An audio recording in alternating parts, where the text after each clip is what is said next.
evolved processes for maintaining data integrity in our world knowledge representations. That's the dirty job that has to be done. It creates the reward that we then exploit in all these other ways. So now some examples in slow motion. Starting with proto-humor. Imagining discovering that you're waiting for an instant replay of a live game. That ever happened to you?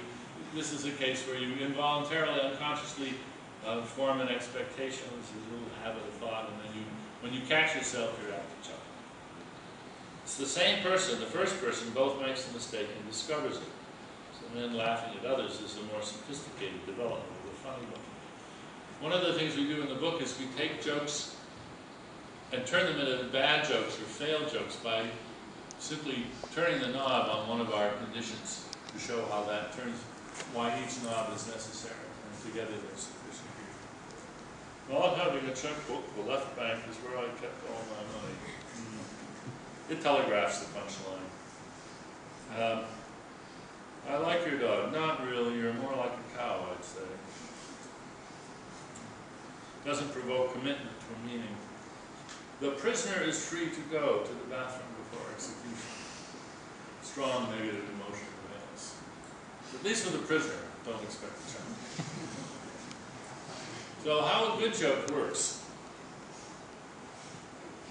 How do you get a philosopher off your porch? Pay for the pizza.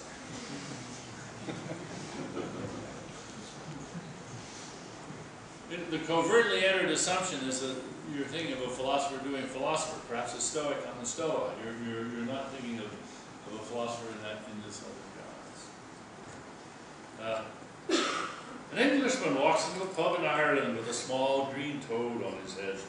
Well now, says the bartender, that's quite amazing, and where did you get it? A tiny voice answers, well, it all started as a wart on the arse. Now we can take this joke and we can turn it into a much less effective joke by simply rendering explicit the assumptions that you covertly enter, and that this more or less pulls the humor out of the story. Okay. That's very swiftly going just through a few. Now, how has comedy been grown from this seed? This model, we claim, can explain the humor in Slipping on a Banana Peel, Oscar Wilde, blonde jokes, puns, P.D.Q. Bach, musical humor. In each case, we run through some examples and show how the theory applies to it. And there's an obvious question, and that is, why couldn't all this debugging and truth maintenance be done in the background by an automatic and unconscious mechanism? Much the way, Google Desktop works in the background and indexes everything. Why can't this garbage collection go on in the background? And the answer is because it can't run in the background because it requires furnishing mental spaces, and that utilizes global resources. It's a very resource-intensive thing, which occupy attention. So you have to devote large resources to doing this. And once we understand this, we understand the role of emotions in controlling cognition.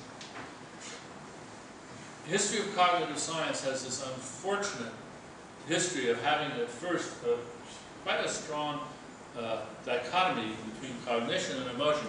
Cognition is all sort of rational and computational, and emotion is sort of all around the side. And this, we think, is a really bad mistake. And that we have to replace that everywhere in cognitive science. Now, we're not the only ones who are saying this. Tony DiMaggio has been saying this in recent years. George Ainsley, to take somebody in a completely different area, has been saying it. So this is a new wave that's been sweeping through cognitive science. Anyway, and we're happy to ride on that wave. We think it's right. In fact, we'll go so far as to say that all cognition is controlled by emotion, which is not just fear and lust and hunger and anger. There's emotion involved in contradiction detection and in confusion, in exploration and curiosity. Boredom is a phase shifter. In every case, if you want to think of control, where do the control signals come from in a cognitive architecture, they're actually all, in one way or another, emotional effects. So the model that we're thinking of the whole brain is there's unlimited competition with no traffic cops and no boss, lots of waste motion, lots of redundancy, lots of cross purposes. The computer scientist in cognitive science, Eric Baum, gave a talk at Tufts recently, and he described these earlier architectures as Politburo architectures, and not exactly. That's what almost all cognitive architectures were until recently, and it's wrong. They won't do the job. You have to give up that pseudo-efficient, highly organized, much more anarchic structure. Finally, this is my advertisement for why we want to use humor in research, because it's such an interesting dependent variable. Now, we've known this forever. You think about what you learn about somebody when he or she laughs at a racist joke. They may not want you to know, they may not even realize it themselves, but you learn something about them. Or imagine snickering at a double entendre told by your prospective father-in-law. Mirth is extremely reliable manifester of your own psychology, precisely because in order to laugh at something, you have to be conscious of it, you have to get it. And that implicates lots of attitudes, and desires. You may be familiar with locked-in syndrome. It's a condition where the body is almost entirely paralyzed. Typically in locked-in syndrome, you can still move your eyes, or at least you can blink. But that's it. And the question is, people have wondered whether people with locked-in syndrome, are they actually conscious or are they actually awake? Or even in cases of vegetative state, which is also studied by Adrian Owen. How do you tell whether they're conscious? Well, a great way of telling whether they're conscious is to see whether mirth lights up when you tell a joke. And you can give a joke, you can give a phrase, just a short phrase, where the order of the words, one order is innocuous, the other order is funny, or has some other emotional valence. And that way, it's not the physical properties of the skin, as you have to go to the semantic, syntactic level in order to see what's funny. You have to be conscious to see what's funny. So Avian and Claire Sargent in Paris, we've been talking about this with you too. Yeah, okay. I've already gone over that. I love this one from Steve Martin. You know that look that women get when they want to have sex? Me neither.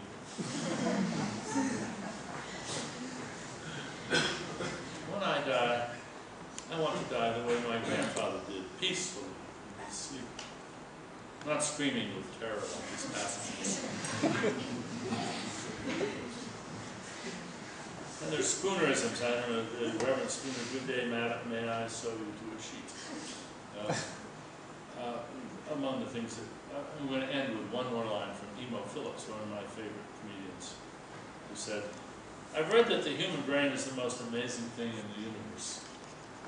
But look what's telling us that. Thanks for your attention. You seem to be able to put a lot of emphasis on self-monitoring, on mechanisms of monitoring, debugging, and so on. And sometimes social conditions seem to be quite deliberate in your basic account.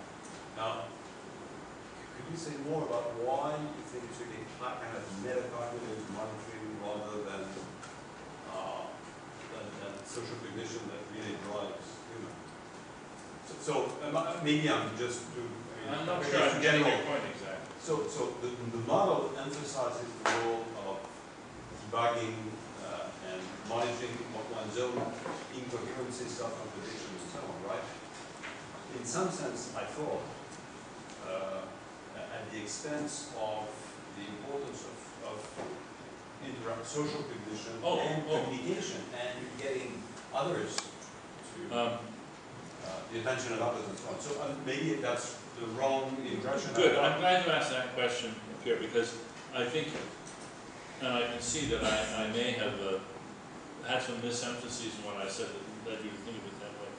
It's not that we say that social humor, to use that as a shorthand phrase for all the sorts of humor that depend on social cognition and interaction, that's in any sense, that to call it secondary is not to say that it doesn't loom large, it looms larger than first person humor. But it depends on the mechanism which originally evolved to detect error in yourself. That's the claim. It is the kind of metacognitive account that gives one was detecting your role. Yeah. That's yes. Firstly, I find it very exciting way of approaching humor. With lots of fascinating ideas and compelling claims.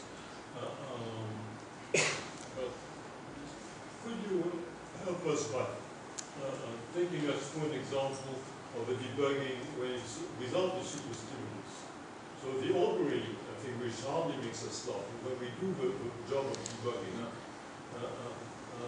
I understand why we need that, but how could you give us an example or suggest an example, and how do you bring so the normal stimulus for debugging to the super stimulus state? There must be things in between. Well, I did try to give, I gave one. I gave the one of you're at the live game and you find yourself anticipating you find you're waiting for an instant replay, and you catch yourself, and your response. I don't watch TV, that's why we have a fast game. Sorry, so you're like a South Korean in that regard. You wouldn't have that habit in the first place. So you would be immune to that particular the error, because that would not be one of your automatic covert entries. I'm trying to think now. How would you bring this one into a super? So that's a regular stimulus for debugging. What would be apart from that to a super stimulus version of the same thing? Well, it's not quite the same, but one of my favorite moments, one of the funniest moments I think in all of film, is in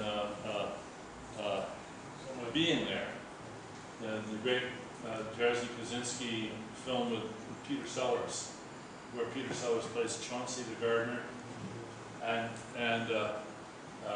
he does watch a lot of television, and he's out there in the real world, and some ruffians come up and they want to mug him or something, and he's got the remote, he's going click click, he's trying to change the channel on life, and that's a brilliant moment. I wish I'd had a raft of examples of the sort of transition between normal stimuli and supernormal stimuli. There's some more in the book. I'm just not thinking what they are right now. That's what You said that humor is partly a conscious job. Right? Yeah. And you've also said that babies laugh. Mm-hmm. So can babies be said to have a full-blown first-person concept? No. They laugh. That's one of the reasons I said that laughter is somewhat independent of humor. It has an independent origin, and it has simply been harnessed by humor.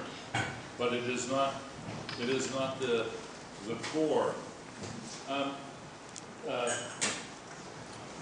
Ramachandran, who has many clever ideas, has I think a clever idea about laughter, which has some support in the literature. When chimpanzees in a group in the wild, they have a danger, an alarm call, which is just look out, warring group or maybe human beings are approaching. And when that call goes up, it tends to be picked up by the others and the whole group gets alarmed. Then there's oh no, coast clear, never mind, false alarm. And that is a